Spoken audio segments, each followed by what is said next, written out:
Okay guys, so nandito kami ngayon sa harap ng aming unfinished house. Hindi nyo alam, meron kami pinapatayong bahay na inaabot na ng halos 3 years. Hindi pa rin natatapos hanggang sa nalugi na yung builder.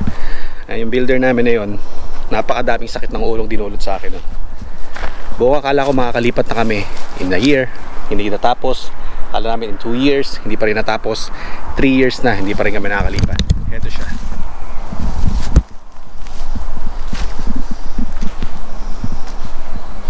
Malapit na rin naman, pero marami pang kailangan gawin. February 2021 ang nabili namin tong lupa na to. So imagine, over 3 years, almost 3 years ang inabot. Wala pang ibang nagpapatayo, wala pa akong mga kapitbahay. Kasagsagan ng COVID-19 noon, and ako yung isa sa mga kauna-unahang bumili ng lupa dito sa estate na to. Makalipas ang 1 taon, tsaka palang naibuhos yung slab o tsaka palang nalagyan ng foundation yung aming bahay. Imagine, 1 year between land settlement o mula nung pagkabili namin ng lupa, 1 taon pa ang hinintay bago nalagyan ng foundation at ng slab. Nakalipat na kami dito sa Perth mula sa Broome. Ang saya-saya pa namin noon, nakala namin ito na malapit nang matapos yung bahay. May kaunti na lang ipaghihintay namin, pero yung palang simula na aming pagdurusa. Matapos ang 1 taong paghihintay mula nung mabili ang lupa hanggang sa bago maibuhos yung slab o yung foundation ng bahay, kalahating taon pa ang hinintay namin mula February 2022 para makausad doon sa next stage na brick or yung plate height. Dito tinayo yung mga walls ng bahay. Ayan. Hindi namin alam kung gaano pa katagal ang susunod na stages. Akala namin noon mabilis na lang mula dito. Pero nag-aalala kami nung mga panahon na to na naka-expose yung mga walls ng bahay namin sa weather elements, winter nitong mga panahon na to. Pero only time will tell mula dito sa point na to kung gaano pa ba katagal ang aabutin ng bahay. Sa ngayon, itong mga panahon na to, masaya na lang kaming nakikita na kahit paano nagpo-progress yung aming bahay.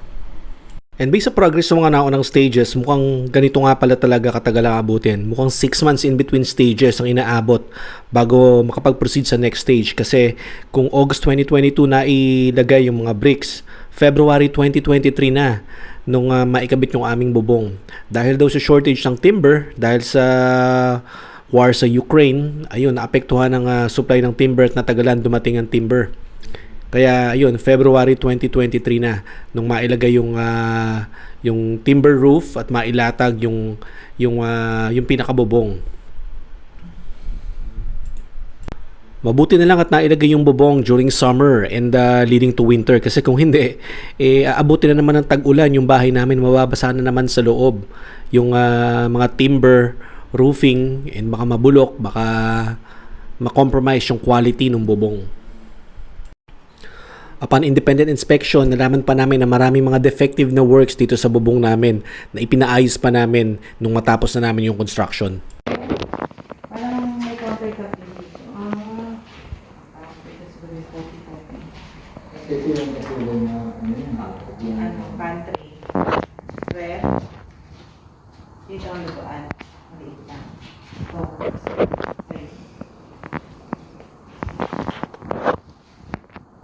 Dito, kainan. Dahil sa pangamba namin na mukhang 6 months na naman ang aabutin bago makaproceed sa next stage, hindi na kami naghintay ng matagal, and we did something to call the attention of the builder para naman pansinin kami at pagtuunan kami ng atensyon. Gumawa ako ng isang Google review sa kanilang website at kinuwento ko doon kung ano bang proseso or progress ng aming build. Hindi siya magiging maganda para sa kanila, at dahil doon nakuha namin yung attention ng builder namin at sinikap nila na ma-achieve namin yung lock-up stage by May. So mula February 2023, hindi umabot ng 6 months, by May 2023, na-achieve na namin yung lock-up stage. Yun yung pinangako sa amin ng construction manager. Tanggalin ko lang daw yung aking review, sisikapin daw nila na matapos yung bahay up to lock-up stage. Maabot yung lock-up stage para mula doon, mabilis nang mag-progress yung bahay. At ito na nga yung bahay namin. At least kahit papano, mga 4 months after mailatag yung roof, na-i-render yung loob, nalagyan ng plaster, nalagyan ng ceiling, nagawa nila yung mga cabinets, nailagay nila yung tiles para man mas malapit na siyang matapos. Hanggang dumating na nga ang November 2023 nang mag-file ng voluntary insolvency or voluntary administration itong aming builder. Ibig sabihin, nahihirapan na silang patakbuhin yung business nila dahil kulang sila ng pondo, naghahanap sila ng paraan kung paano pa nila maisasalba yung kanilang company. Merong in-appoint na isang entity na siyang mag-manage ng kanilang affairs at aalamin kung ano ba talaga ang financial health nila para magbigay ng recommendation kung pwede pa bang isalba yung company by attracting another investor and magte-take over ng business, or ililiquidate na yung company, meaning magiging totally insolvent at i-dissolve na yung company. So ngayon, mag-house tour na lang muna tayo ng aming incomplete na bahay para makita nyo kung ano itsura ng bahay bago nalugi yung builder, kasi maghahanap tayo ng panibagong builder magte-take over ng build para tapusin itong ating bahay. Meron tayong 4 na builders na nakausap na posible or potential na mag-take over ng ating build. Kaso lahat sila pare-parehas na kanilang sinabi na aabutin ng halos 5 months to 6 months bago nila matapos yung ating bahay. And kami, medyo naiinip na kami. Hindi na namin ma-afford maghintay ng ganong katagal. Kasi malaki na yung binabayar nating interest sa bahay dahil syempre nagbayad na yung bangko sa mga naunang stages itong construction. Pero hindi mo rin naman masisisi yung mga builder kasi kailangan nilang mag-obtain ng panibagong building permit. So maghihintay tayo kung kailan yun ma-approve. Kailangan nila mag-obtain ng sarili nilang insurance din kasi requirement yun bago makakuha ng building permit. And at the same time, magdadraft sila ng panibagong contracts and i-inspect nila yung mga ginawa ng naunang builder to make sure na malinaw kung sinong responsable sa mga gawa. Alin yung ginawa ng dating builder, ano yung ginawa nila para siyang maging may pananagutan kung sakaling magkaroon ng problema for warranty purposes. At dahil doon, napag-isipan naming mag-asawa na mag-explore ng ibang paraan para matapos yung bahay ng mas mabilis. Inalam namin kung pwede ba naming ituloy na lang yung bahay na kami na lang yung gagawa. Nagtanong kami kung pwede ba naming tapusin yung bahay without the need for a builder, and apparently, it turns out na yung mga natitirang works dito sa bahay namin pwede na namin gawin without a building permit. So meaning, kahit walang builder, pwede na namin gawin to. Hindi kailangan builder na may building registration ang gagawa.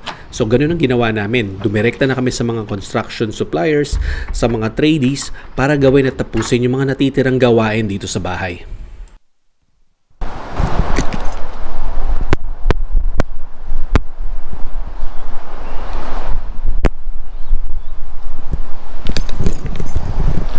Okay, in a matter of 2 weeks, ang dami na nang nagawa natin dito sa bahay. Marami na tayong progress na nagawa. So, naipa-render na natin itong harapan. Napakulayan na natin yung bahay. Napabuhusan na natin ng semento. Tapos ngayon, tutuloy lang natin yung pagpipintura natin. Naikabit na yung mga ilaw pati, kaya maganda-ganda ng tingnan yung loob. So, medyo matatagalan lang tayo magpintura kasi kailangan nating iwasan yung mga ilaw. Pero okay lang. Habang naghihintay tayo ng desisyon kung magkakano ba or ma-approve ba yung ating claim sa ating insurance dahil sa pagkalugi ng builder, kami na muna ang tumitira ng ibang mga bagay na pwedeng kami ang gumawa para makatipid na rin tayo, and kahit paano ay ma-progress natin kasi hindi rin available yung karamihan ng mga tradies. Pero at least ito, pwede nating tapusin yung pintura para we can get it out of the way.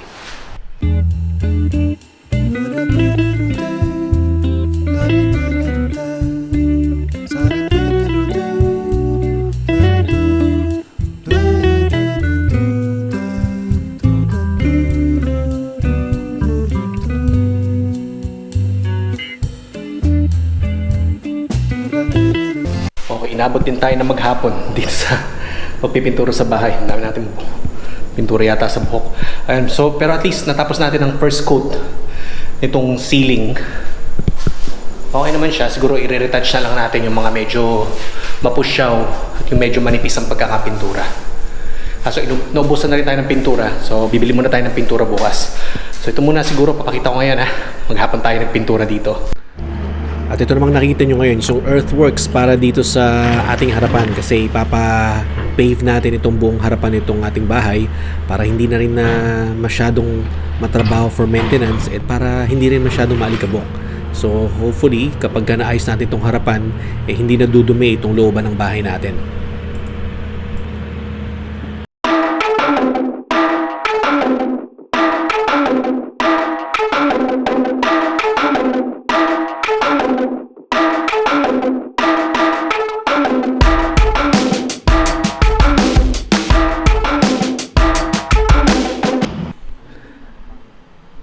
Nung nung mapaayos na yung harapan, pwede nating palagyan ng flooring itong loob ng bahay kasi hindi na masyado maging maalikabok. So ito, nalagyan na natin ng hybrid na flooring. Yun ang floor covering na ginamit natin dito sa bahay para maganda siya, cost effective, and at the same time high quality. Kami na rin ang bumili ng mga appliances like ng cooktop, ng oven, tsaka ng canopy range hood sa appliance center at pinakabitan natin dito sa bahay. Kaya nagmumukhang maayos na.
At sa wakas, matapos ang 2 buwan ng ating pagpapakahirap para lang matapos itong bahay na ito nagawa na natin. Natapos na natin ang lahat ng kailangan gawin.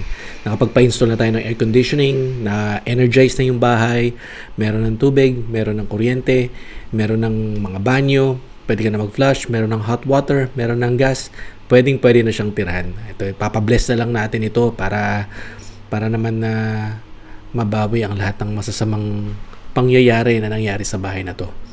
Na ipa-final clean na rin natin at ready na to for occupancy. Pwede na itong tirahan ng kahit na sino. Ayan, ito na talaga ang culmination ng lahat ng ating mga pagtatrabaho, ng ating pagpapakahirap at sakripisyo sa nakaraang 3 taon. Ayan, pwede na tayo mag-house tour. This time, tapos na yung bahay. As in 100% completed na itong bahay. Ayun, sana nag-enjoy at na-inspire kayo sa aming pinakita sa inyo sa araw na to dito sa ating video. Pinakita natin mula sa pinakasimula, saan ba nagsimula ang lahat mula sa pagbili natin ng lupa hanggang sa lahat ng stages ng construction. Ayun, at salamat sa pagsama sa amin. Dito ko na siguro tatapusin tong vlog ko na to.